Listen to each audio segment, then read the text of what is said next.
Today, we're taste testing 4 versions of tiramisu. So, itong isa, yung classic na gamit ay fresh egg and mascarpone. Ito naman ay heated egg. So, yung egg natin ay hinit until 70 degrees Celsius para medyo maluto siya. Tapos, mascarpone pa rin. Tapos, ito naman ay wala ng mascarpone or egg, cream cheese, and all-purpose cream. And lastly, all-purpose cream lang. At yung DIY mascarpone. Yung pare-parehas po yung soap na ginamit ko for this. So, instant coffee lang yung ginamit ko. Tapos, nilagyan ko ng rum. Okay. Let's see.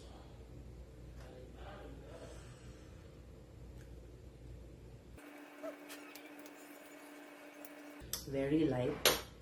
Very light yung texture ng cream. Sarap. Ayan naman.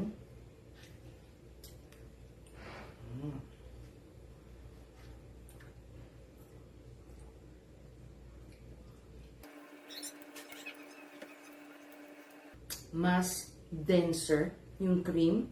Pero sobrang slight lang po. As in, slight lang na denser siya compared dito. So, di mo man mapansin.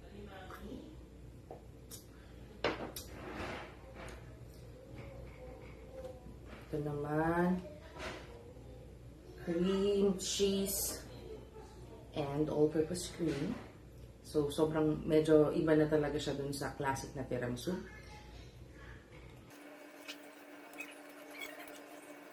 As you can expect, mas dense yung texture ng cream nito dahil nga cream cheese, no? Mas dense talaga siya. Kumbaga, maaano mo na talaga. May difference na talaga yung texture. And also yung taste. Kasi, if you have watched yung aking taste test ng mascarpone, ang mascarpone po, hindi po siya kalasa ng cream cheese. So, ito, very evident na siya na, hindi siya like yung classic na tiramisu or tiramisu flavor. So, may na siya, asim dahil sa cream cheese. Isa pa.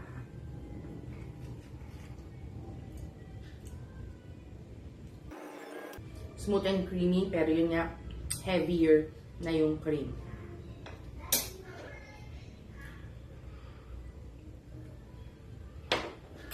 Last, yung aking DIY na all-purpose cream and mascarpone.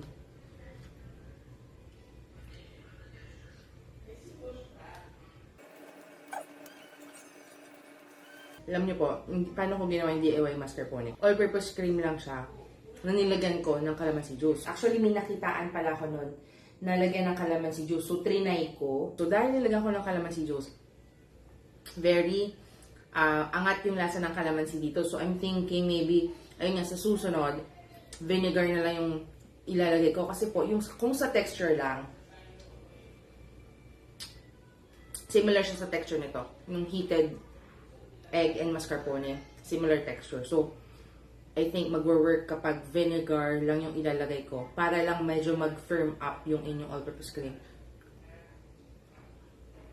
Another way to make DIY mascarpone. Hello!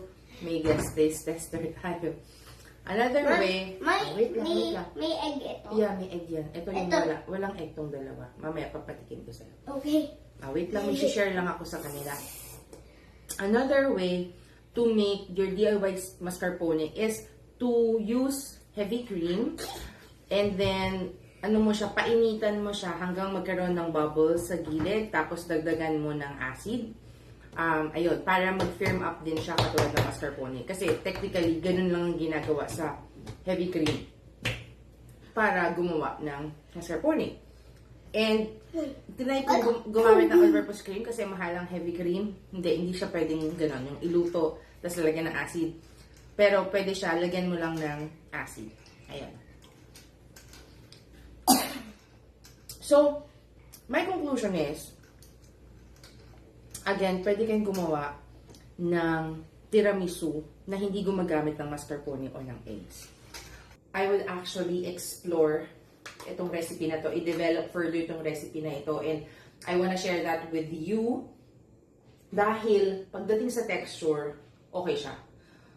ka-texture niya na yung may mascarpone. Pero yun lang, yun nga, yung pagkalagay ko ng calamansi juice, yun yung lumalaban ngayon. So that's my cake. I hope this helps. Sa uulitin. Bye! Okay, bye! Teka.